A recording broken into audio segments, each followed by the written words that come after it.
again. I'm Henry T. Welcome to the Henry T. Show. It's a podcast. No one has given me a definition of pod yet, so I refuse to use the name pod. But today, we bring a radio genius to the network today, and he knows a lot about everything. And you know him as the exciting voice of the New Mexico Lobos, my friend, Robert Portnoy, and he's the voice of everything. Very busy man, very young man. Man, he loves what he does. He has the job everybody wants, including Henry T. But he never gets a cold. He never gets the flu. So I don't have a shot at substituting for this guy because he's the healthiest broadcaster I've ever met. You know, we have a lot of egos in this business. He's the most humble broadcaster, literally, I have ever met. Nice man, great family, very talented, and man, he can do the job. Accessible, he's a guy you can walk up on at any time, uptown, downtown, wherever. I mean, humility is Robert Portnoy's middle name. And I'm proud to say Robert is my friend. And he's on with us right now. Robert Portnoy, how you doing, buddy? Henry T., it's great to be with you. Boy, that's some introduction, friend. I love the backdrop there that you have for this Zoom interview. You have such great history in Albuquerque and in New Mexico. It's an honor to be with you, friend. Hey, this is a museum. Come by sometime. I'd love to see it. Yeah, we got all the pics up here. Hey, congratulations to you on being the voice of the Lobos now in your 8th year. Man, does time fly? How have you enjoyed these 8 years? It's been awesome, Henry. You're right. I'm extremely lucky to have the job that I do. I tell you, the best part is the reaction from the fans around the community to see how passionate they are about the Lobos. And, and that's when they're doing poorly and when they're doing well. And they definitely hold New Mexico Lobo Athletics accountable when it's not going well.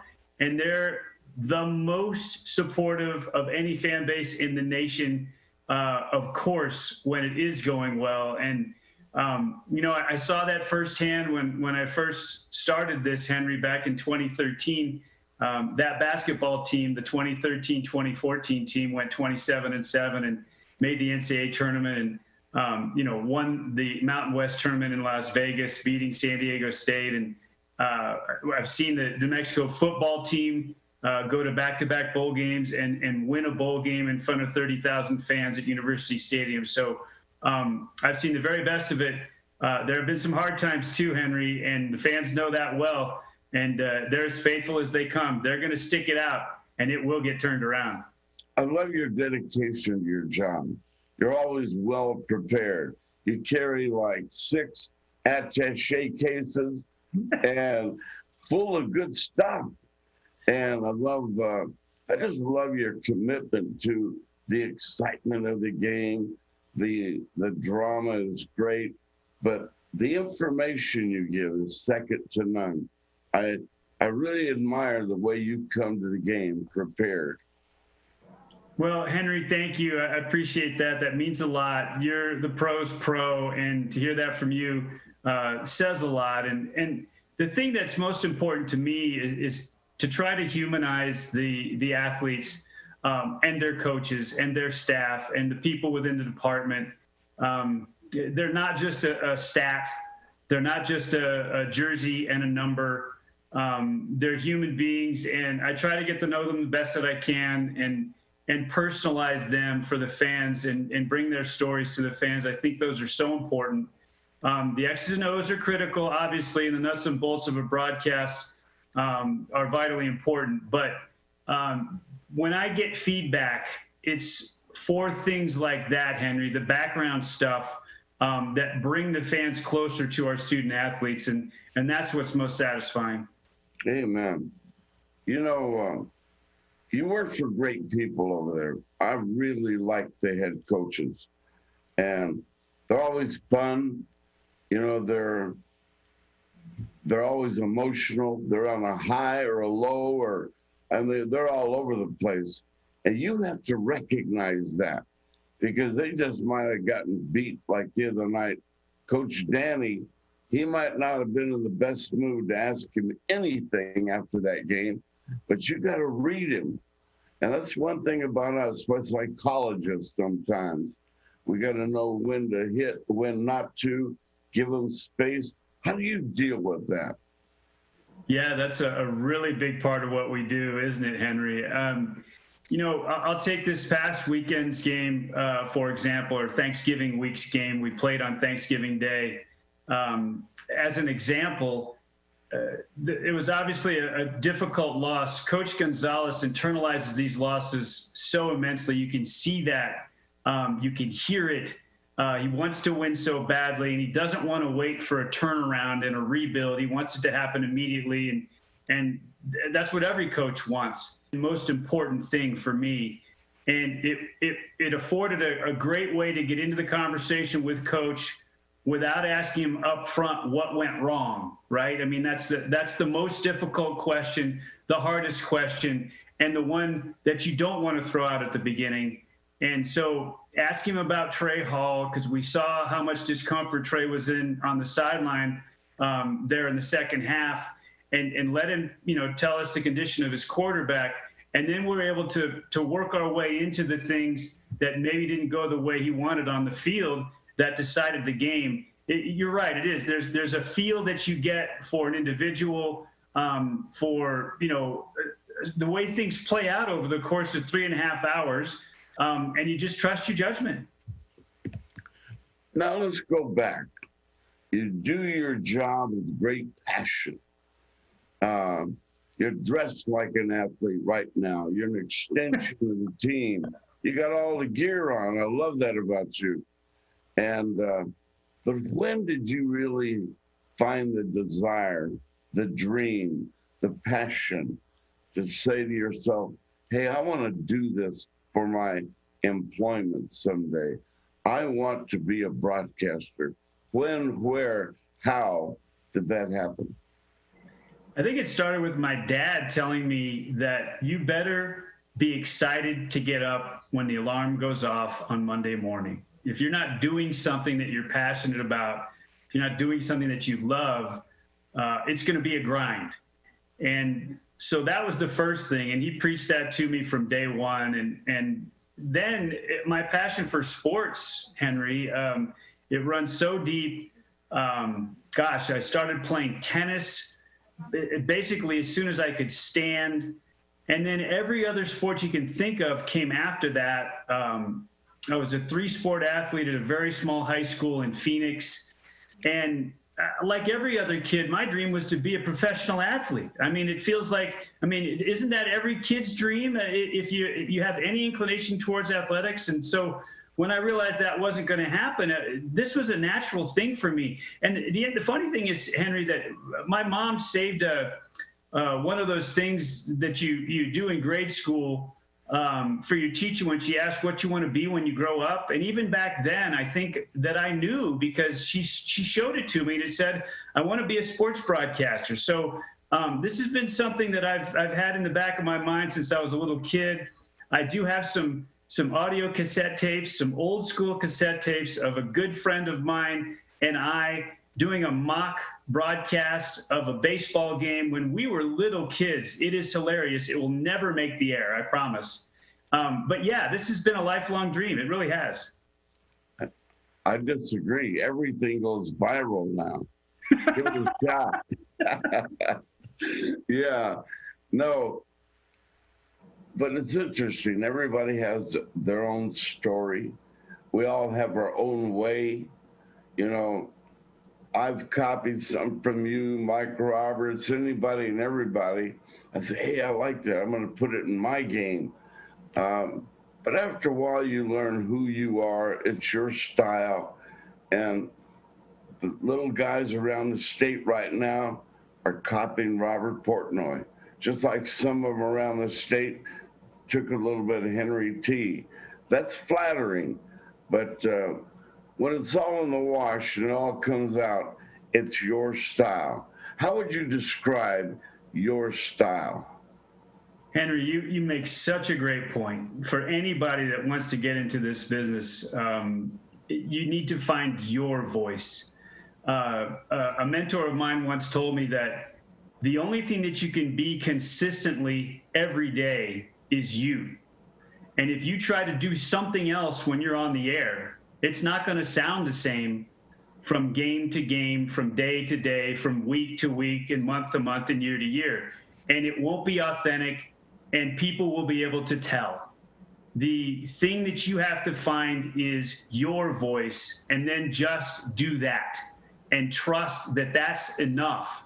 And the fans will embrace you and wrap their arms around you. And I think that's why Mike Roberts was so beloved in this community, right, Henry T? Because he was 100% authentic every single time that he took the air, and he wore his emotions on his sleeve. He called out the officials. He was as big a Lobo homer as you would ever find, and the fans loved him and embraced him for all of those things.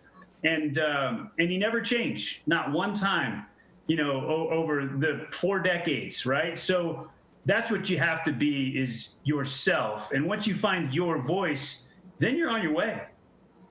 Amen. And the reaction from fans are going to come up to you at the airport. They're going to give you a boost. They're going to give you a compliment. They're always nice. I've never really met a mean fan, really.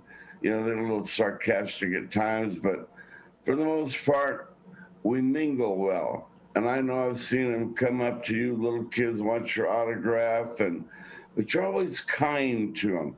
That's one thing I admire about you, your kindness to everybody, but especially the fans.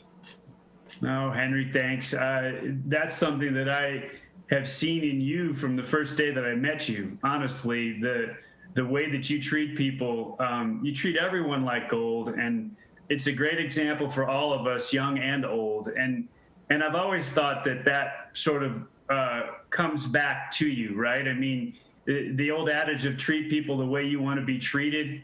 I try not to judge, certainly not make decisions about someone off of first impression. We all have bad moments, we all have bad days, and sometimes we have bad times. And right now we're in a very difficult time, right, with the pandemic.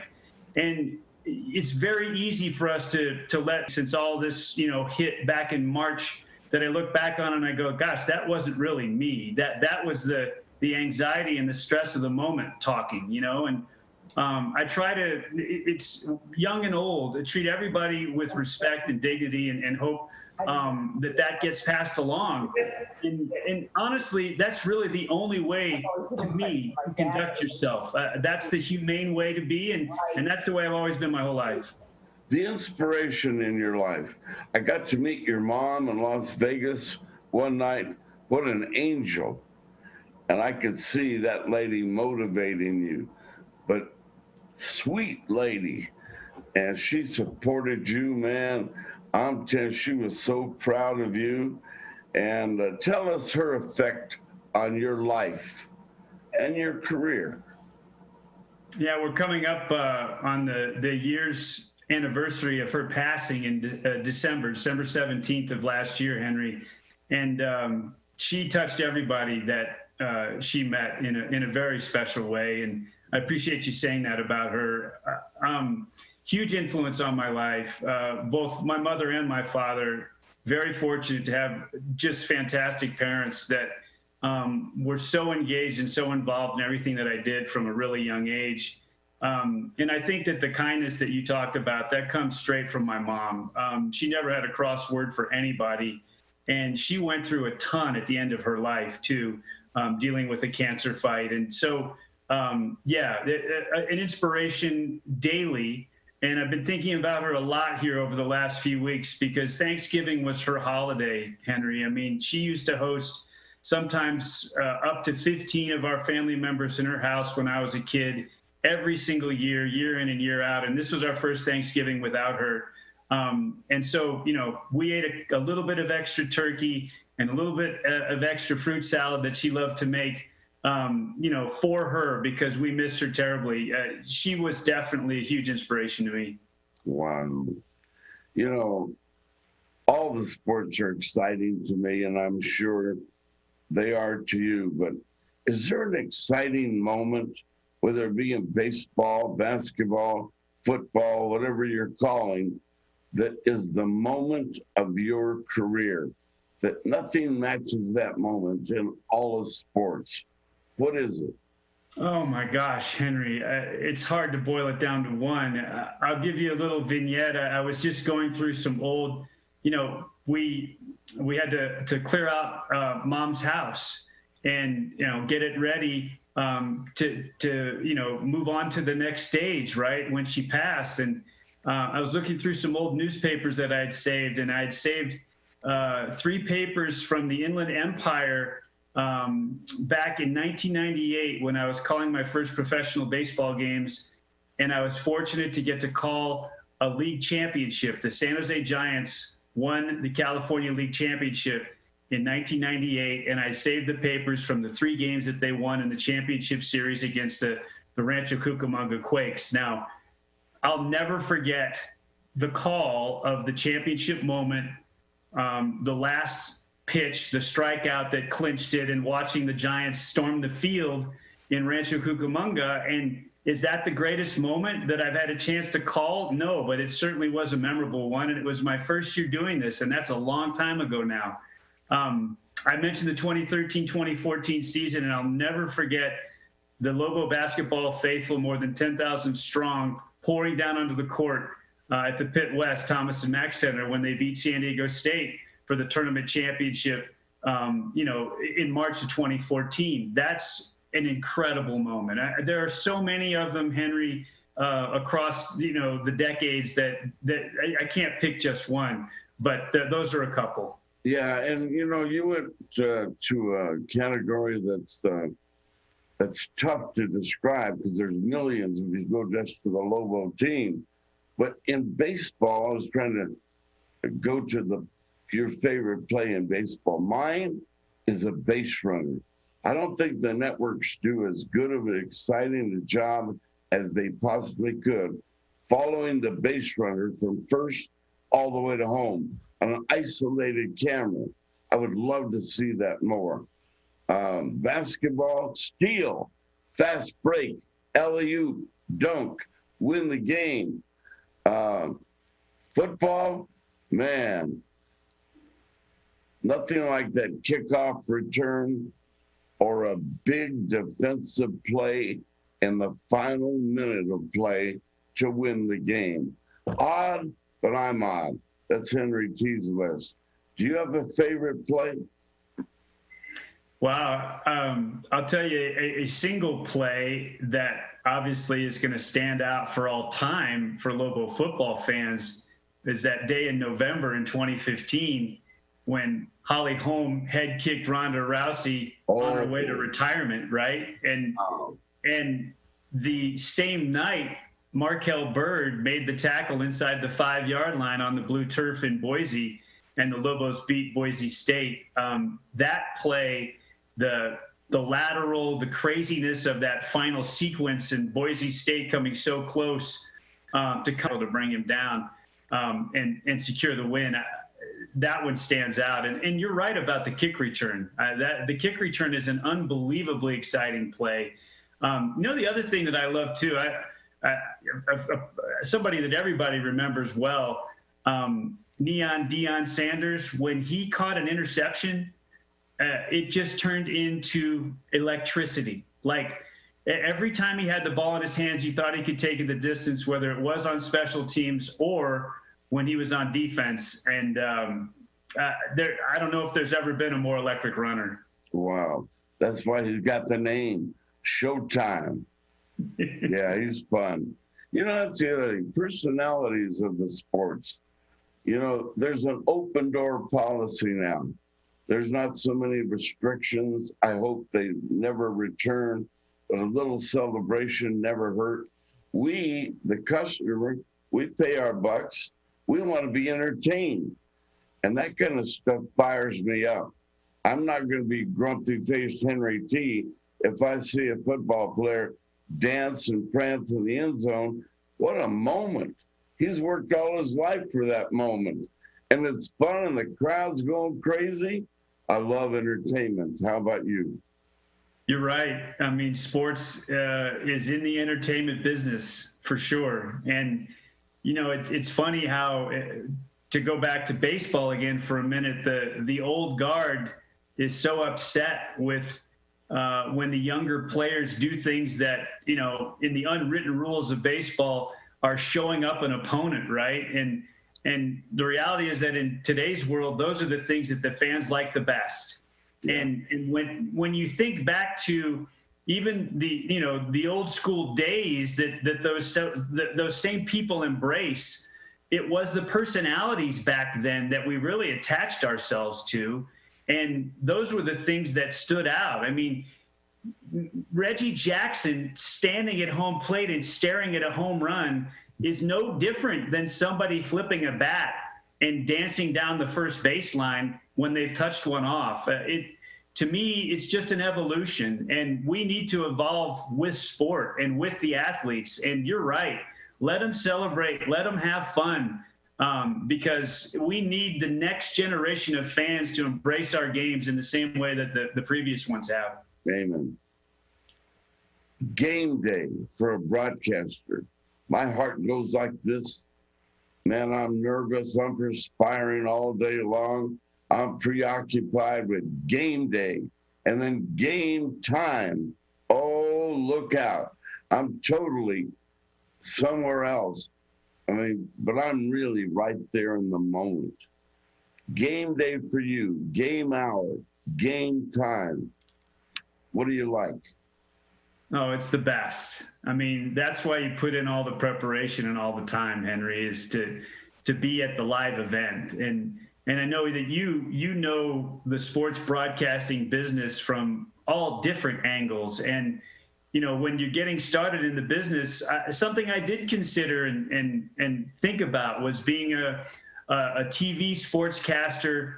That I had, you know, guys that I idolized as a kid that I watched every single night on the local news bring me their 4-minute recap of that day's sporting events, and I loved what they did, and they were passionate about what, you know, they were doing, and I know you've done that a ton in your career, and I would have loved to do that, but in the end, what was in my heart, Henry, was being at the live event and being a part of the action itself and conveying that to the fans and the energy and the feel and the atmosphere as things play out, and I guess, you know, that's what ultimately drew me to play-by-play rather than being at the sports desk, if you will. And so that's something that I love. The game day adrenaline and the rush of being at the live event is something that can't be matched. The game ends, no matter what sport it was. I mean, you just said bye to the audience. Now it's your moment to take a deep breath, analyze quickly. There's a feeling, it's an innate feeling that God gives you to quickly evaluate how you did in the 15 seconds after the game. What's that moment like for you? I love those moments, actually, and I actually relate that to the beginning of the game, to the open of the broadcast. You know, some guys will actually script out exactly what they want to say or make notes of what they want to say in their open. When they bring the audience in at the start of a broadcast, it sort of puts everything into context and sets the prism through which you view that game, right?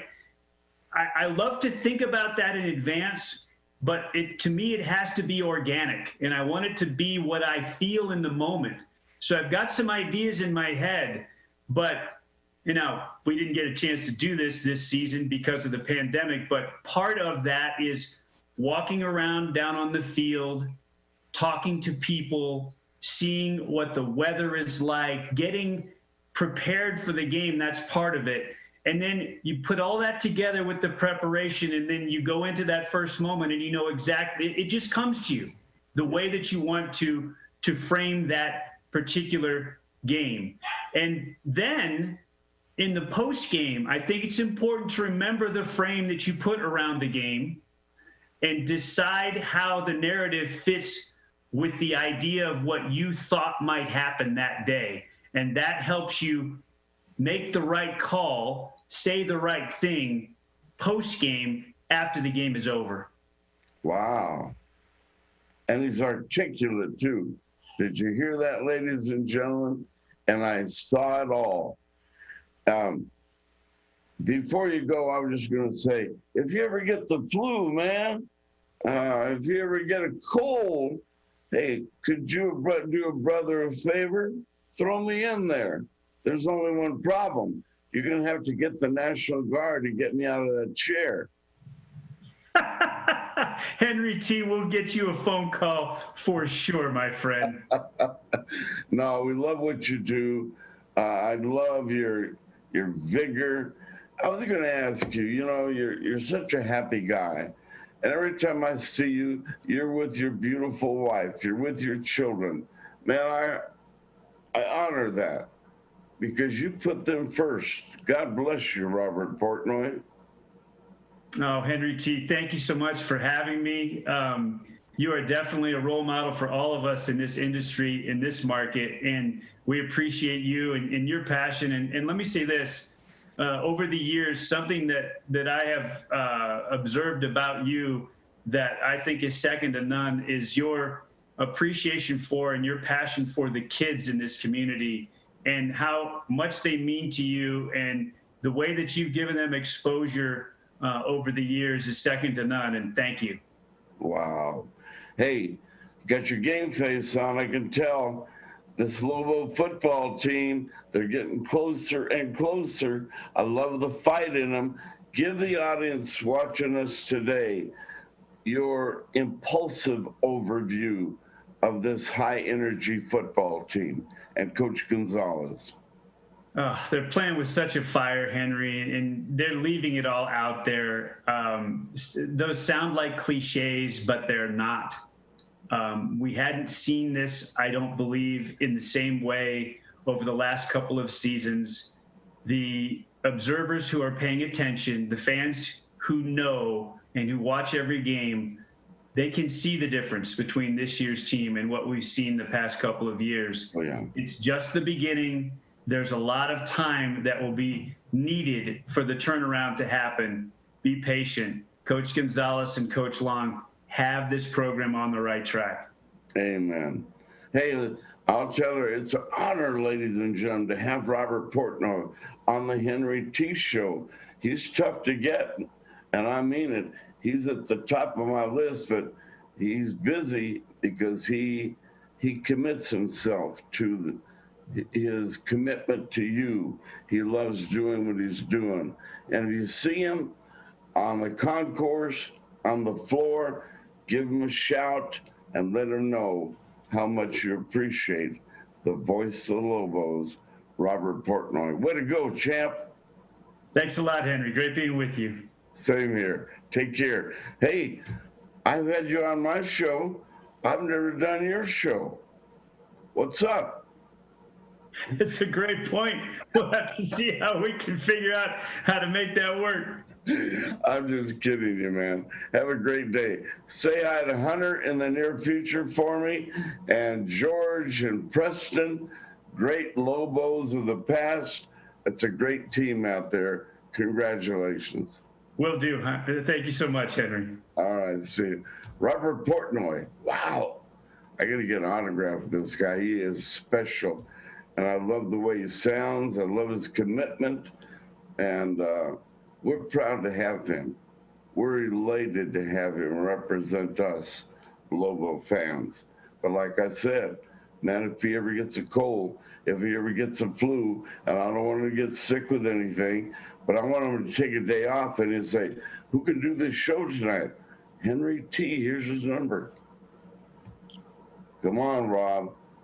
Could you do that for a brother? You heard him. He said yes. There's that laugh. He's a good guy. Take care of yourself, buddy. Thanks, Henry. All right. Love that guy. Well, we got a guy next coming up here that you're going to really love. His story is compelling. One of the greatest stories ever told around here. His name is Chris Moya. The Moya family, synonymous with golf, synonymous with championships, synonymous with being good to people. And Chris Moya is coming up next. You're going to love his story.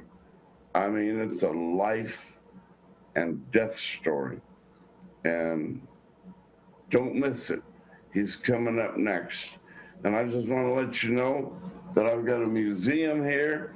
I get fired up all of the time looking at my photos like Robert just told you.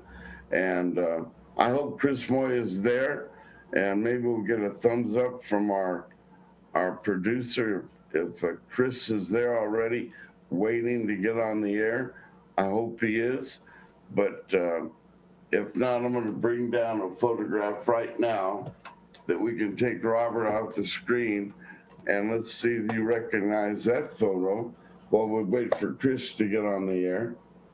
That's the night that I met Muhammad Ali at the Hilton Inn, and I did a wood carving for him right there. Float like a butterfly, sting like a bee, and he loved it. And he said, well, anybody gonna do a wood carving like that for me has got to be my #1 fan in the world. And I agreed, because I was the #1 fan in the world. Soon after that, he said, I'm going to send you a plane ticket, Henry, and you're going to visit my training camp in Deer Lake, Pennsylvania. And at that time, he was training for the Thrilla in Manila against Joe Frazier. Oh, man, what a moment in time. Well, I snuck into the Hilton. It was $1,000 plate dinner. I didn't have 1,000 pennies to my name, much less dollars, but I did my carving, float like a butterfly, sting like a bee, and sure enough, he kept his promise. About a month later, in his preparation for Joe Frazier, I was on an airplane flying back to Pennsylvania. And of course, his training camp is in Deer Lake. And I got there, got to spend a whole week there training with the champ, watching him train, got to run in the morning with him, ate breakfast and lunch, and got to watch him during the day. I mean, what an experience watching the most popular and most beloved heavyweight champ of all time all week long, and having the opportunity of running with him in the morning, 5 a.m. Wow, you talk about a committed athlete. Ooh, this is serious, serious business. And his organized all his trainers and just the whole schedule of activities for him during the day.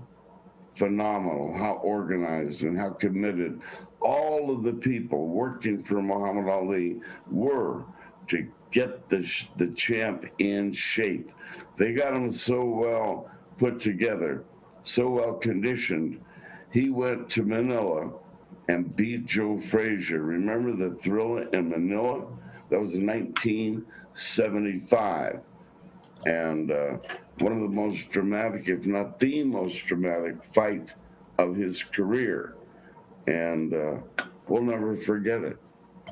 And Muhammad Ali won that fight when Joe Frazier did not want to come out for the 15th final round, because he was beaten up. And Ali has that famous quote, that's the closest to death he has ever been. Can you imagine? What kind of quote is that? Where he's hurting in the other corner and Joe Frazier's hurting so badly. And you know, Ali had the same feelings. Can I go on? Do I have anything left? And Joe Frazier across the ring said it first. I'm done. I don't have any more.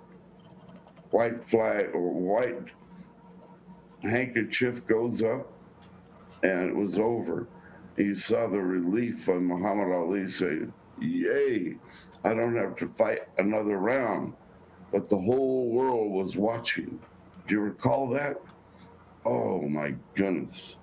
What a moment.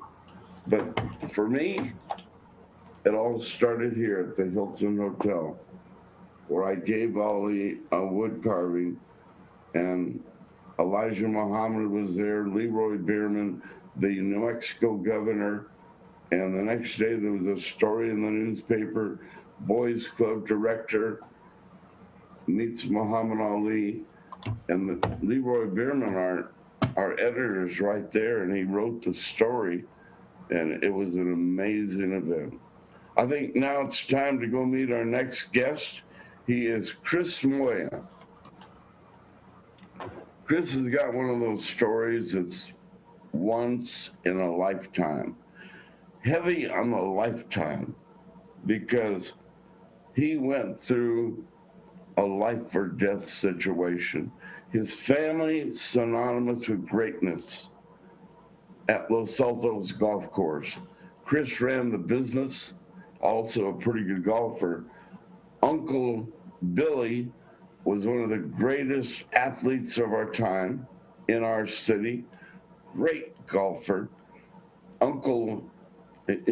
Chris, that was Uncle Billy, and then Chris's dad, Eddie, businessman, great golfer, oh, great for our community. And I see Chris in there right now, and I bought a 7-iron from Chris not long ago. It had a little extra weight. I had a 7-iron before that just went left. Now the 7-iron that Chris sold me goes straight down the middle. And he knows his game, and he's a great player too. Chris, good morning. How are you, buddy? Henry, how you doing? Man, I'm fantastic. You're supposed to get older, not younger. You look great. Well, you know, eat right, get plenty of rest, and exercise. I guess that's the secret, right? You should know. You know, to see you smile so big with such laughter, with such energy, and once you get into your story, you're a walking miracle, and your career has been phenomenal. Uncle Billy was a great athlete, great player, Yes. Super champion all over the United States, internationally, really. Your dad, great player, great businessman, great guy. And you followed in their footsteps. Congratulations to the Moya family. Well, thank you very much. We just lost Billy here about a couple months ago. He was 97, but under Billy's belt, he's won so many tournaments in his career. He was the first New Mexico Open champion in 1954, won the city championship in 55, the Southwest Amateur, which was held here in Albuquerque. A couple places it was held at Albuquerque Country Club. And at the North Course, when the North Course was 18 holes. So one thing I can say about Billy is he had a plethora of victories and was always humble about his game. He never bragged about himself. He didn't have to, nor did he. He was just a gentleman when it came to golf, win or lose. If he lost him in a match, he'd shake your hand and say, good match. If he won in a match, he'd shake your hand and say, good match. Either way, he was more about,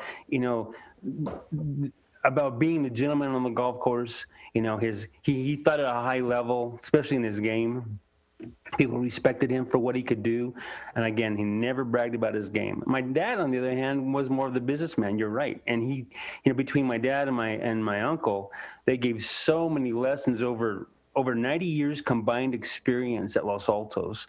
That's a lot of years of giving group lessons to kids and adults. So I still have people come up to me and say, I got a lesson from your dad, and man, does he still give lessons? I said, well, he's 93. I'm sure he'd find time for you, but just know that he's probably going to be sitting in his chair if he's going to give you a lesson. So I've learned so much from those two. My whole career was based upon what they taught me, whether it be on the golf course, on the driving range, with my students, in the pro shop, in the office, working with city officials, working with tournament officials. It didn't matter what it was. I always had a good role model between either my uncle or my dad that I could always rely on. And what's the best way to handle this? And they would tell me. So you're a man with thousands of friends. All the golfers in town knew you, your dad, and Uncle Billy. They shake your hand. Hey, Chris, how you doing? Because you treat them so well. I mean, endless kindness is what your family has done for the athletes of our city, in particular, the golfers. Man, how much love would you measure in all those friendships, all the handshakes at Los Altos? It's immeasurable. You can't measure. I mean, if a person had a career at Los Altos for a couple of years, you could say, well, he had a lot of friends. He had many relationships. But when you talk about, since 1960 for my uncle, and I believe it was 1968 for my dad, you're talking decades of relationships with people. Decades of relationships with businessmen, tournament chairmen, association board of directors, PGA board of directors, PGA pros. I mean, there's a lot of relationships, and I can honestly say that my dad and my uncle were the most fair role model you could have when it came to doing business. It wasn't about the dollar. It was about the relationship. Did they succeed in giving a lesson that was well deserved? That was that was a good lesson that the student learned. Did the tournament chairman, was he happy with the way his tournament was run, the way it finished? There's so many examples of the way my dad and my uncle would treat people that they always came back. It wasn't about the dollar, and it was, the philosophy is that if you treat people right, you can make a good living. You can pay your bills and you can put food on the table. It's when you start to treat people bad that you can't go through this life expecting a good life when you treat people bad. It's just things do not happen well for you. Period. When I see you, I believe in miracles even more so than the last time I spoke to you. Your enthusiasm, the way you articulate. I mean, you live your life to the fullest every day. Your beautiful wife, Angela, and you really live your life with a capital L. I want to go right now and let you tell your story because you're a miracle. You were in critical condition. The report on Chris was, he's not going to make it. I mean, dramatic moments like that with the how's Chris? Not good. Do you mind taking it and beginning the story where you think it's fair and begin that story and end it with the heartfelt feeling that you already convey? Take it from right now because I'm getting emotional already. Okay, well, back in 2009, I was diagnosed with cirrhosis of the liver. And there's about 1,000 ways you can cirrhose your liver. I mean, whether it's alcohol, drugs, too much Tylenol, drinking too much protein shakes, or when you work out, and let's say you have 2 protein shakes a day, you have a clogged bile duct. You could have, what else? My case was called cryptogenic. They weren't sure what caused it. Too much Tylenol is probably the most popular way you can get a cirrhosis liver. Let's say you have Hep C. There are a lot of people walking around there that contracted Hep C without even knowing it, and eventually they will need a liver transplant. So there's numerous ways you can tax your liver. So when I was diagnosed, we were on the transplant list on 2 lists. I was at Baylor and I was in Arizona over at Scottsdale at the Mayo Clinic. And so I was on 2 lists, and they told me it's going to be a while before you get a liver because only 16% of all those people on the list waiting for a transplant will actually get a donated organ. 16%. So the chances of you getting one are pretty low. But it was a grind. I had to move to Dallas. I had to be close to the doctors because I had lost 100 pounds. I was getting really sick. I had all the classic signs, extended belly, extended abdomen. You get to the point where they have to give you some medicine that you can actually get the nutrients that when you eat, those nutrients just go through your body and they never take in your body. You just expel them. So they have to give you IVs once a week to give you the nutrients that you need. And this went on for months. They have to pull all the liquid that's in your abdomen. It just builds and builds and builds, and pretty soon you've got 30 pounds of fluid in your abdomen, and you have to extract it. You gain 30 pounds over a period of a week, and they have to go in there and drain you from the side. So that wasn't a fun experience. But towards this happened. This is back in like March, and that's when I was officially diagnosed. And so come all the way through the year, living in Dallas, it was difficult. I mean, it was constantly going to the hospital at least 3 times a week. And then it got to the point where your body it just deteriorates. You start to lose weight. You don't get nutrients. Your muscles suffer. Your bones get weak. Your teeth get weak. By some miracle, you're right, it was a miracle. They gave me about a month, 3 to 4 weeks, maybe 5, because of how fast I was deteriorating. And you get to the point where you get a certain thing called encephalopathy. And that's where you have so much buildup of ammonia in your brain that you don't know who you are. You can't process. Your brain can't process information. You know who you are, but you can't. If you asked me what my name was, I couldn't tell you. The doctor asked me my name, and I said I was Angela, my wife. What day was it? I couldn't tell you what day it was. Where am I at? I knew I was in Dallas. I couldn't tell you that, though. I couldn't pull the information. So when you get to that point, when you start to experience encephalopathy, you're pretty close to the end. And within probably a week after that incident, I got a call. We decided to come back to Albuquerque. I didn't know how long I have left, but I was going to make sure that I spent it with those who were most important to me in my family. And so came back home here for about 2 weeks, and then I got a phone call. My wife and I were just driving along, and it was my wife actually that was the person that went out and searched for to be put on the transplant list. She asked me point blank, "Do you want to live?" And I said yes. She said okay. So she went out. Angela went out, contacted a bunch of hospitals, contacted Baylor, contacted Mayo. She was the one and she said, we can't. New Mexico didn't even have a liver doctor. They didn't even have a hepatologist. The closest was Arizona, of course, Colorado, and Texas. And we decided to go to Dallas and Scottsdale.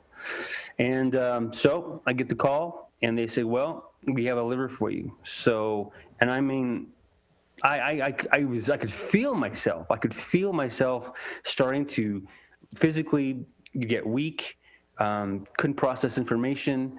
So there comes a point where you have to accept it. You just can't fight it. You have to say, well, if this is my time to go, this is my time to go. And I felt in my heart that there was hope. I never lost hope.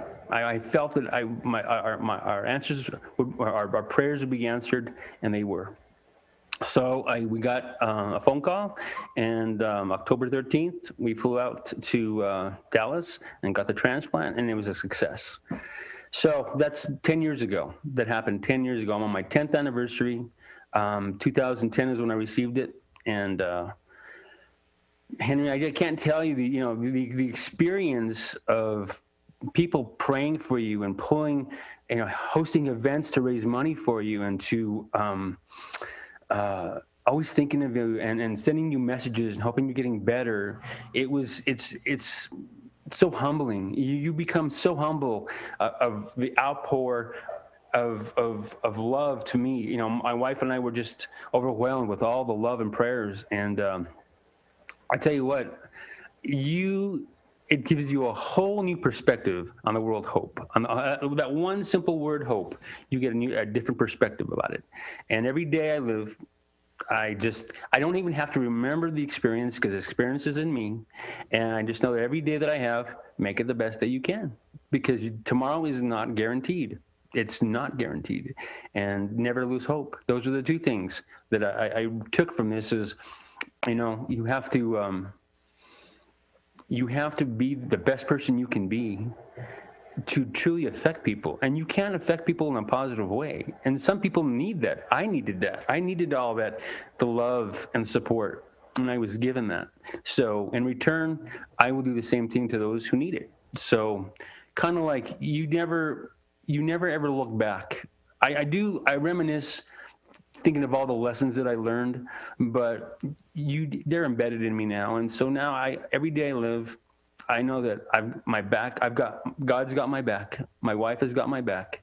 And so there's no need to worry. This pandemic right now, it's for those who are immunosuppressed, those people who are on medication, who have had transplants, and they're at high risk.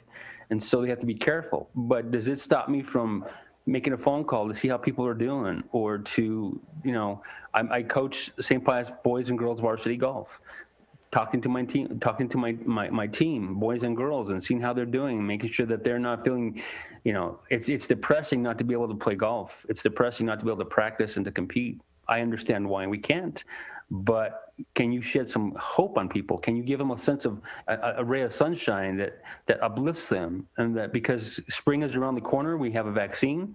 It'll be disseminated here shortly.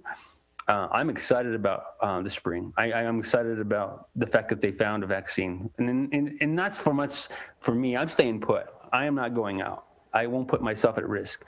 Mm-hmm. But for all those people that are out there, they're worried about this vaccine, and they're worried about the pandemic, and will they ever have this vaccine given to all the everybody? I'm sure that the government will take care of that. So just always have to have hope. You can never lose that. People who have not found faith yet, don't believe in God, what do you tell them? Because you are knocking on heaven's door. You have the miracle happen to you.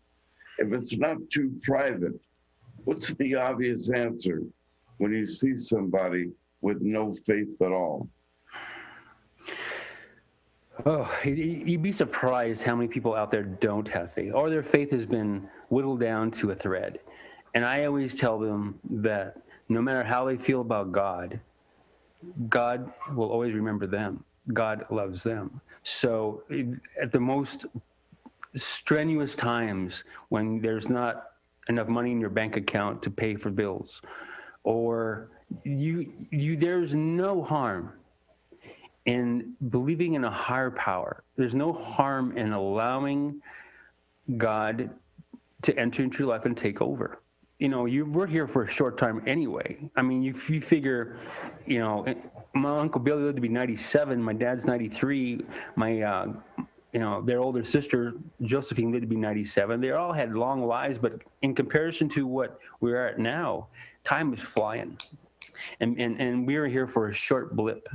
If you think about how long, we've been around this earth, it's a short blip.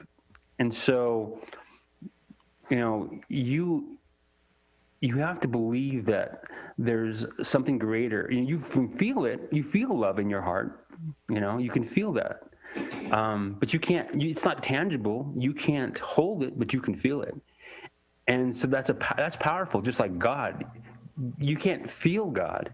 I mean, you can't see Him and touch Him. Some people have. They've actually seen Him. I mean, they've had those moments when the saints experienced all those moments of ecstasy when they saw our Virgin Mary. But for the average person, I mean, you can feel that, and that comes from somewhere. It doesn't just pop out of thin air. It's in you. And so just like God, you can't see Him, but you know that you can feel Him. And that's how I associate God and it's love. And you have to start with yourself. You have to start with yourself. You have to love yourself, and then you can love others. If you don't love yourself and you don't think you're worthy of it, then you have to change that attitude, because everybody is worthy. Take a moment to describe Angela. Wow. Angel, is that close? That's right. She is my angel. In fact, this painting behind you, right here behind me, this painting here, she paints on the side, and she does. We have paintings all over the house. I'd love to give you a tour, but they're all over the house, and that's from a person who can make something from nothing, from a brush and paint, to a person who can have enough love and faith in her heart to go out and manifest what she manifested for me. That's a powerful person. And yes, I love her with all my heart. And this is all because of her. I wouldn't be talking to you today if it wasn't for her. So, and she told me to tell you something. She says that she enjoys your show thoroughly. And she says that if you ever need any help or anything, you just call her, because she'd love to yeah, that's the way she is. She has so much respect for you and you and what you've done, and and you're a prime example of showing love to those people. You're a prime example of expressing it through radio, through TV. Yes. So she says hi, and she misses you, and she says sends her love. Well, ask her if someday if she would host a show with me, and we'll certainly introduce to everybody her beautiful art. Oh, yeah. She'll sit right here, and she'll give her own sports commentary. Tell the story about you, good and bad. She loved that. She'd have a lot to say, too. I bet. It's been an honor knowing your family all my life. Yes. And the highlight days when Lee Trevino was in town, and the way he mingled with you and Dad and Uncle Billy. You guys are such close friends, even to this moment. But thousands of people were out there on that special day, a day I personally, as a professional with a camera and everything, I'll never forget. That's one of our city's greatest highlight days, the day that your family mingled with Lee Trevino and maybe 10,000 fans. I don't know what it was. Do you recall that day? I do. In fact, there's a few times. The one time I distinctly remember is when Billy, Nancy Lopez, Gene Torres, and Lee Trevino were playing out at Terrace Arroyo on bass. And we had brought Lee out, and Nancy I think she was still a teenager then. Yeah. And she and then Gene Torres and Billy were teeing it up, and they were playing a little match, and they couldn't believe how good Nancy Lopez was. But that was the camaraderie between that group was unbelievable. The jokes they were telling and the fun they were having, and people could feel and experience that with a tour player. I mean, he had just won the U.S. Open, and so when you become that famous, wow! I mean, it's a joy. And yet, you know what? The thing is that just like with him and Chichi Rodriguez, and the list is long. I mean, Mickey Mantle came to play at Los Altos, and him and Billy were pretty good friends, and I mean, it's just those exciting moments. There's a lot of them, but to mingle with those people and to see the camaraderie and the respect, when people that are at that level, it's cool to see. Chris, man, with all my heart and soul, I say thank you to you, all your family, and you've always been so kind to me. But every time I tell your story, it warms up the whole room. I want you to know you've got millions of friends throughout the world that love telling your story. You've touched the world with your great story, Chris. Thank you for touching all of us again today. No, you're welcome, Henry. You're very welcome. And remember, don't lose hope. Never lose hope. And always love. Love is number one. Hey, and thanks for that 7-iron. I went from far left to right down the middle, thanks to you. 200 yards? It didn't go far, but it's straight. As long as it's straight and if you can find the ball, that's all we need, huh? God bless you, Chris. We'll talk again. Henry, always a pleasure. God bless you, and you have a wonderful rest of your week. And don't forget, Angela's going to be here. Oh, yeah. I could imagine. That's going to be a fun show to watch. I probably will have to, I don't know, put my mute button on because I want to say something. Take care, buddy. Henry, take care. We'll see you later. Have a Thanks, great Chris. Wow. Is that a story? That's one for the ages. That's one for you to tell today. Walking Miracle, Chris Moya. I'd like to say thank you to our producer today, Jimmy Tran, and thank you to all of you for making this show acceptable throughout the state.